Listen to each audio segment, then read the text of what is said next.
Okay, we are in Toronto. Just got off the GO train at Union Station and we're walking our way towards University Avenue that will take us up past Queen's Park, which is the Parliament buildings for Ontario. And Walter's talking over top of me while I'm trying to make a video, which figures, CN Tower. And we're heading towards the Royal Ontario Museum for the Quilt Show. And I'm here with Karen. No, I'm Gail. Or Gail. Gail. I was looking at Karen's direction. And Karen and Walter. And yeah, and it's a beautiful day. Okay, everybody, this is Queen's Park, the seat of the legislature here in Ontario. It's not in session right now because it's the summer. And we're heading up to behind that where the Royal Ontario Museum is. And we have arrived at the Quilt Show. And it's somewhere in here. I guess we go through those doors.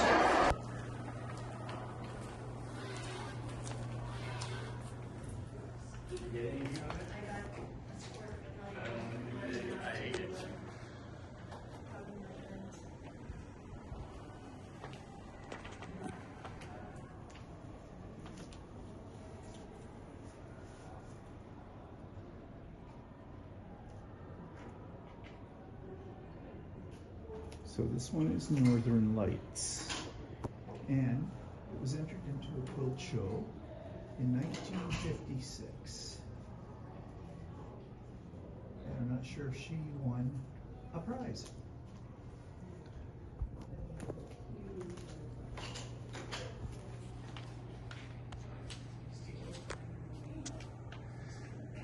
Iconic quilt for Canada. It's got loons on it, which is one of our national birds, also featured on our loonie, the $1 coin, which is why we called it a loonie, because there's a loon on it.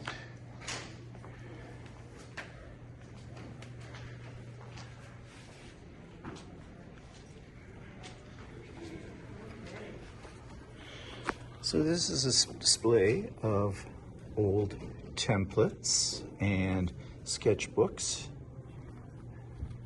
And here's some cardboard templates, which were probably cut out of cereal boxes at the time. That's how my grandmother used to make her templates.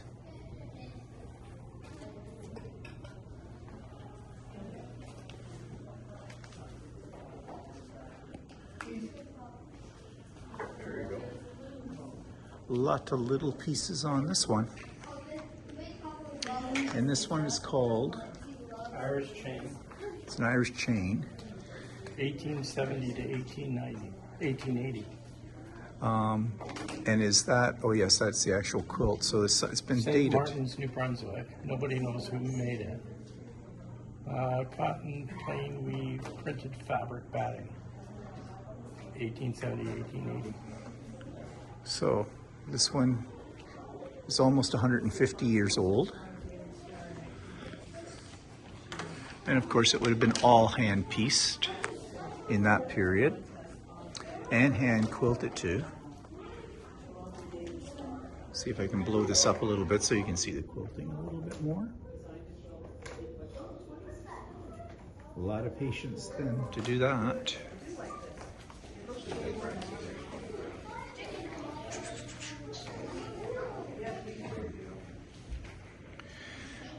And now this one is double Irish chain, and it was made in around 1900. Ridgeway, Ontario. Cotton, plain weave.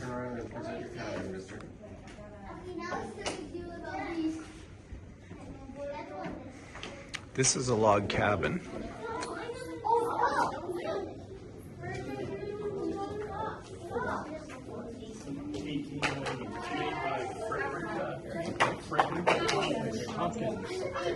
In East Florenceville, New Brunswick.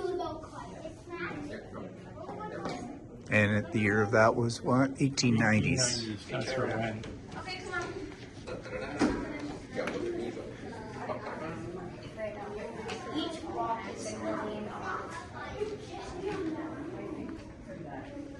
We're taking a second look at this quilt, and if you take a look at the quilting, the intricacy of it, and that's all done by hand. And the sashing, they did feathers.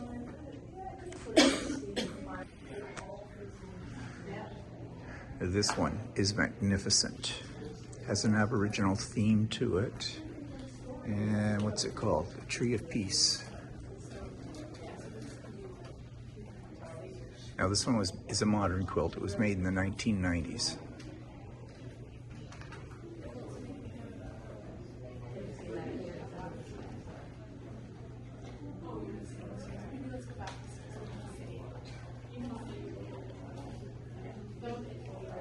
This was made in the early 40s.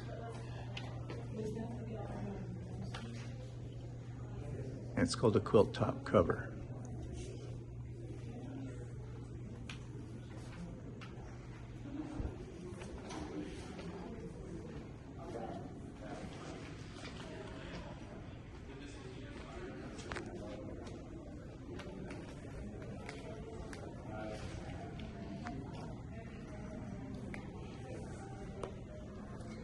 This is a Red Cross quilt. Dutch 9-patch, Canadian Red Cross, 45 to 49, pieced around then.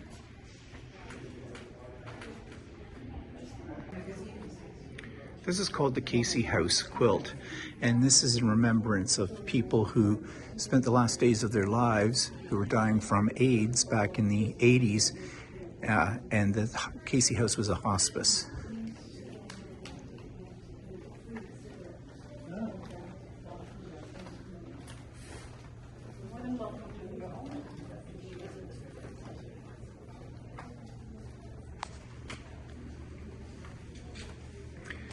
Casey House quilt. Yeah, but the strange thing about this quilt is it hasn't been quilted. It was a memorial quilt, as I said, for those who passed the last days of their lives at Casey House, the hospice for AIDS, victims of AIDS. And like the AIDS quilt, the big one, many of those are not quilted either because they're not necessarily made by quilters. They're made by people who just want to create a memorial piece. Now the history of this particular quilt is that it was made in the same year that the Princess of Wales, Diana, visited Casey House. And she hit a lot of controversy with some parts of society because she took the hand of some of the people suffering from AIDS. And of course, there was a lot of paranoia back in those days about the transmission of AIDS and things like that. She was a very brave individual, but she was trying to show compassion, which is what these quilts show as well.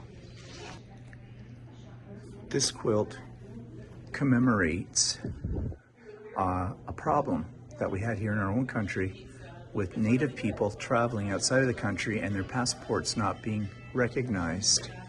So, for example, it says here that the Haudenosaunee Nations, then the Iroquois Nationals, lacrosse team made headlines when the British government refused to recognize their Haudenosaunee, sorry I'm saying that wrong, passports as legal travel documents. Later that year, a word I can't say, travelers including the artisan used passports to travel to Bolivia but were denied entry back into Canada. So that's what this quilt commemorates. And the predates 1492 is when Columbus supposedly discovered America, but this tribe or this nation, this native nation, predates Columbus's discovery. This one is a crazy quilt, and I think it's a really good example of a crazy quilt. And the sign says, crazy quilts were fashionable style in the 1880s. They were artistic showpieces rather than everyday blankets made with irregular shapes and assorted silks, satins, or velvets placed on solid ground. Makers embellished them with embroidery, ribbon, or even paint, as you see here. At the center are photographic images on fabric of Mrs. Thomas Murray, the maker, surrounded by her 4 children. The elaborate border includes embroidered chrysanthemums, swans, cranes, reflecting the popularity of Japanese motifs at the time. And this quilt is dated at about 1884. So what's really interesting is the photographs in the center. because that would have been in the very early days of photography, and how they managed to transfer. I don't know if those are actually transferred onto fabric. They may be the actual photographs embedded into the fabric. But we don't think of photo transfer on fabrics as something that comes from that age. So it looks like it was probably a technique that started earlier than we thought, or at least I thought. Not really sure. And the placard does say that those are photographs transferred onto fabric, so I'm not sure how they did that.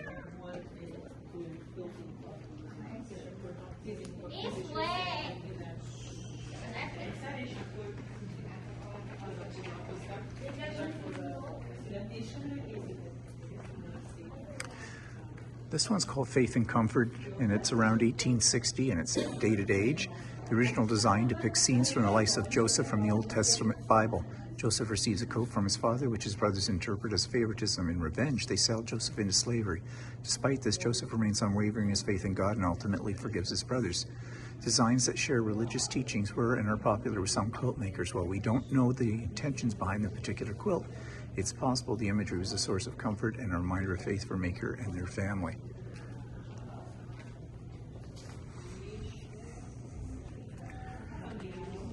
The needlework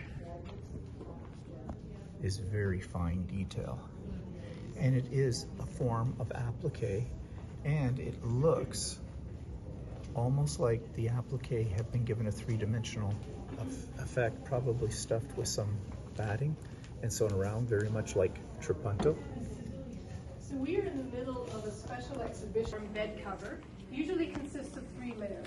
A bottom layer of plain material, often cotton, and then a layer of padding for warmth, and then a top layer, which was usually quite fancy. And it could be made of small little pieces of material or have a more formal design like this one.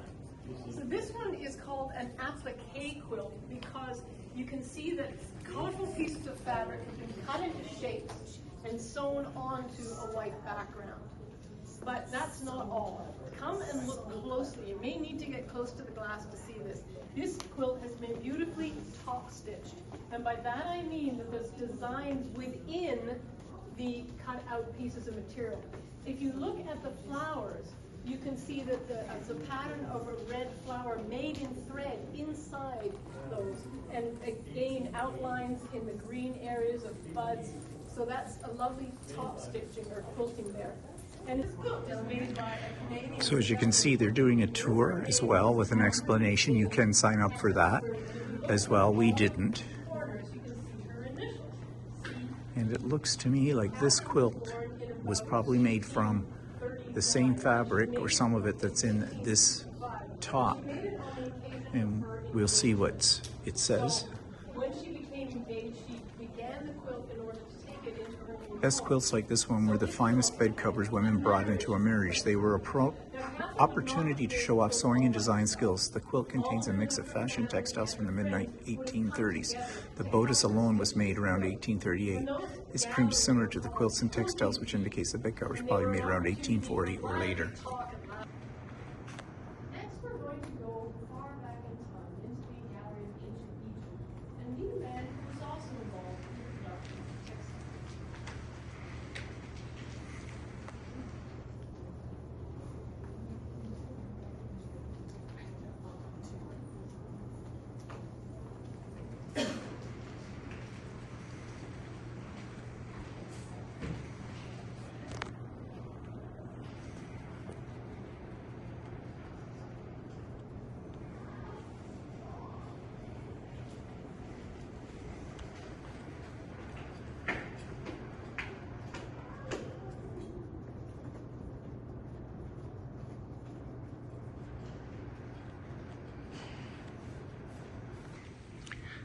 Now this is the quilt that the tour guide was talking about a little bit that I got on video a moment or so ago. But let's take a closer look. She said it's an applique quilt, and it most certainly is. And then she talked about the top stitching. And you can see that inside each of these red flowers. Exceptional work. And this comes from 1865, wreath of flowers.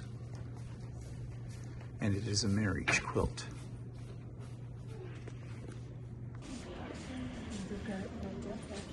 And this, I think, is the oldest quilt in the display. Oops. Okay. This, I think, is the oldest quilt in the display, and you can see that it's been well used, worn through. And they probably have a sheet of unbleached muslin underneath of it to hold it all together. This would have to be handled with a great deal of care, and it comes from, according to the placard, 1830s to 1840s.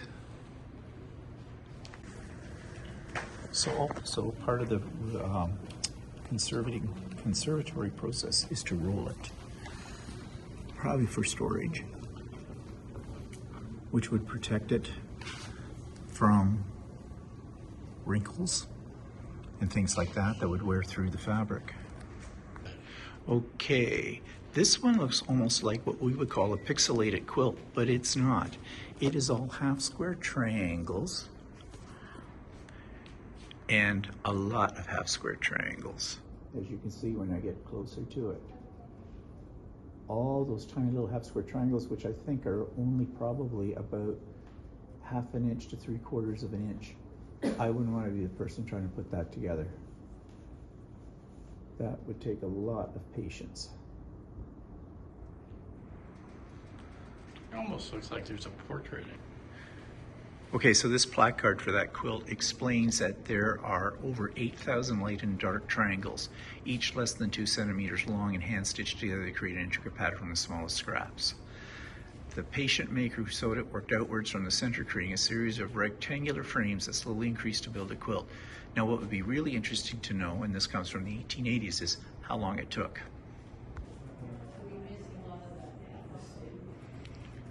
And this one is pretty in pink, variations on pink and green. At first glance, this pink and green textiles in this quilt look the same. Look closer, there are 8 different pink fabrics and 7 unique green prints. This quilt was made in the mid-1800s when advances in the textile industry created cheaper and more varied cotton prints. There's different colors of pink too, it says.